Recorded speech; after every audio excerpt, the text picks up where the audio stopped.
Uban kita niini nga oras alang sa pagpaminaw sa mas importante nga mga balita gikan sa Rural Health Unit.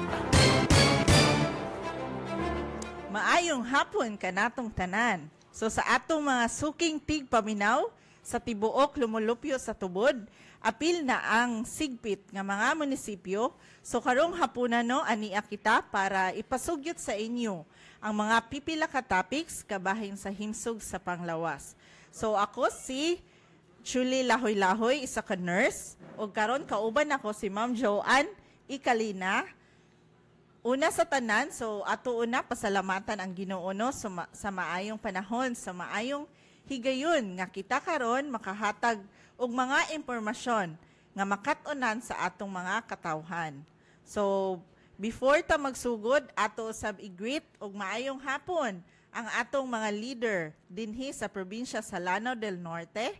So sa atong provincial governor, Honorable Imelda Anguing Quebranza de Maporo, to our 1st District Representative Congressman Honorable Khalid Quebranza de Maporo. So sa atong servant mayor, syempre sa maabtikon nga ato ang mayor, Honorable Junicio Y. Cabahog Jr., makugihon nga Vice Mayor, Honorable Clifford J. Humalon, o sa atong mga abtik nga mga konsehales, sa mga department heads, ilabi na sa amo ang dynamic o ever supportive nga Municipal Health Officer, Dr. Maria Filipina C. Camins, sa akong mga kauban sa buhat, so sa mga midwives, nurses, o sa tanang staff sa RHU. So maayong hapon o maayong tigpaminaw ninyong tanan.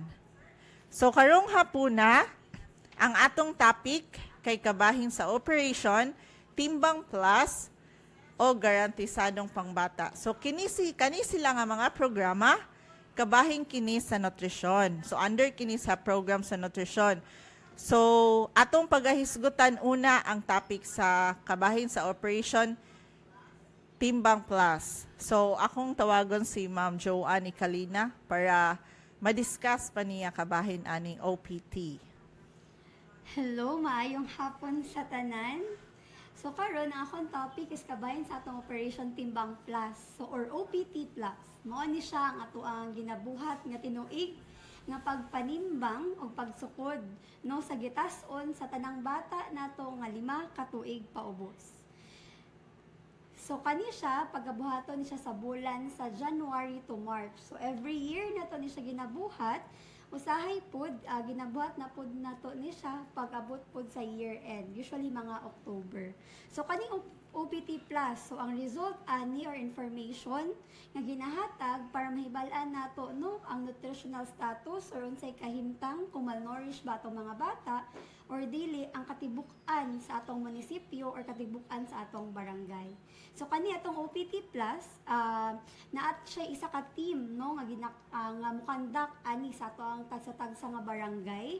So gipangunahan kini siya sa atong mga midwife, kauban sa atong BNS, PHW, og naapoy muuban nga kauban nato sa barangay council sama sa ato ang SB on Health, daycare worker o uban pa nga makatabang sa pagkuha sa height o pagkuha sa timbang sa bata. So kani siya ang pagpanimbang ug pagsukod sa gitas-on, ginahimo ni siya no, kasagara ang ginabubuhat nato diri sa ato ang lungsod kay house to house ta or ipahigayon nato siya naatay isa ka location nga pwede sa tong barangay hall, daycare center, sa barangay health station, or kung dili gyud makaadto ang katong mama o ang bata, pwede siya bisitahon sa ato ang tagsa-tagsa nga panimalay. So maora to siya, daghang salamat. So thank you kay Joanne sa impormasyon kabahin sa Operation Timbang Plus. So atong isunod ang topic mao ang Garantisadong Pangbata o ang GP. So unsa man ni siyang GP program?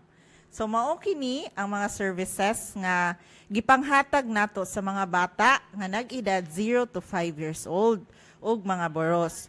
So kani siya mahitabo kaduha gihapon sa isa ka tuig sama sa giingon ni Ma'am Joanne ganina no. So ang mga services niini mao ang paghatag nato og vitamin A supplementation, deworming ug pagpurga vitamins o ang immunization. So una, ang vitamin A supplementation. So kining paghatag nato sa vitamin A supplementation, didto kini sa bata nga gikan sa 6 to 11 months o 12 to 59 months old. So ang 6 to 11 months, ang ihatag nato nga vitamin A, mao ni ang 100,000 IU nga capsule, o ang 12 to 59 months old is ang 200,000 IU nga capsule. So ang 6 to 11 months kay mohatag ta og 2 to 3 drops sa capsule, dayon ang 12 to 59 months isa ginaka capsule ang ihatag. So dirita sa ato ang deworming or pagpurga. Kining pagpurga isa kini kapamaagi nga dili daghan, para dili managhan atong bitok sa lawas or para wala tay bitok, no?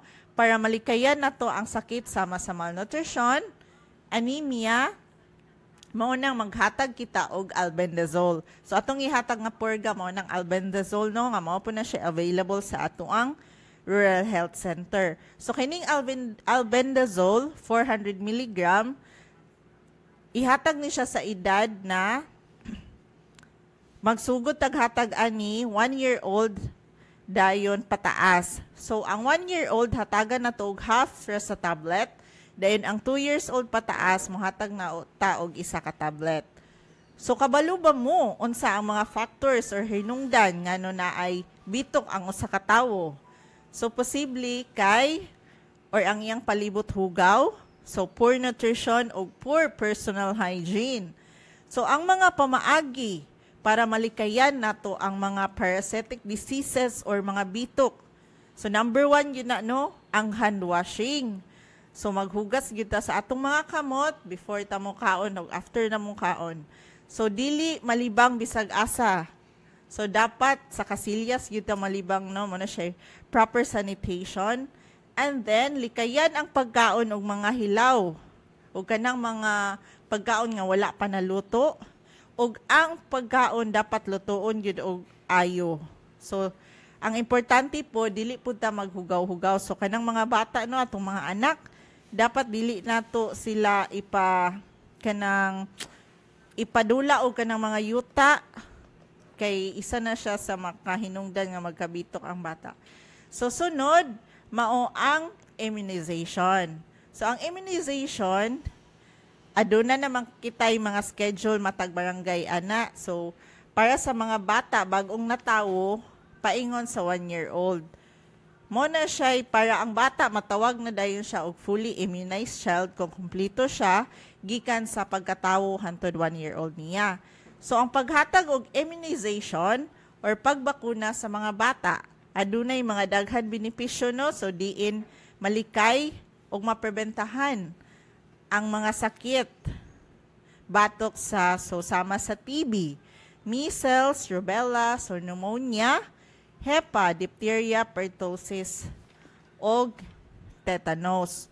So, among giawhag, no, ang mga bata nga dapat magpa-immunize gyud ta, so natay mga schedule kada barangay para maprebentahan nato ang mga bata sa mga sakit.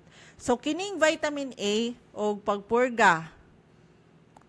So, gipahigayon gihapon ni siya pareha sa katong Operation Timbang Plus nga ang manuroy ani ang atong mga maabtikon nga mga BHWs, mga barangay nutrition scholars, apil na ang atong mga RHU staff, itong mga doctors, mga nurses, o mga midwives.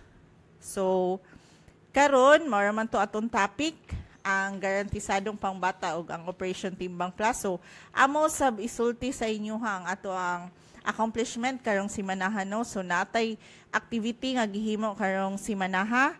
So atong April 2, 2024, so naay gipahigayon nga mobile X-ray caravan in celebration of World Tuberculosis Day 2024. So gipahigayon ni siya sa Barangay Tubaran, so in cooperation with the clustered barangays. So apil dito ang mga barangay Pinpin, Tadin, Patudan, Kalilangan, ug Pualas. So atong partners ani nga activity is syempre taga DOH, taga Regional Office, the PBSP, the Alay Buhay, and the PHO. So, ang atuang congratulations, no, kay ang atuang na naka-avail bali sa atuang free X-ray kay 156 ka individuals. So, thank you kaayo sa mga nag-cooperate ug nag-participate ani nga activity. So, kini nga activity dili ni siya ma-successful kung wala ang support syempre sa atong mga local officials headed by our ever supportive mayor Junicio Y. Cabahog Jr.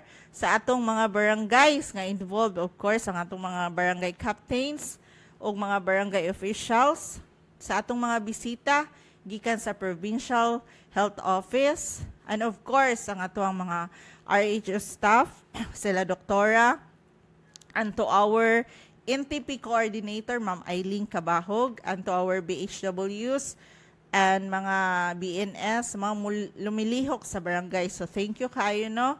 O God bless ka natong tanan. So padayon lang ta sa ato ang mga pag-aktibo sa atong mga programa sa health. So maog ka to ato ang topic karong hapuna, o kami sa Rural Health Unit kanunay nga magahatag kaninyo og mga impormasyon sa atong lawas magpabilin nga himsog. So daghang salamat sa pagpaminaw ug maayong hapon kanatong tanan.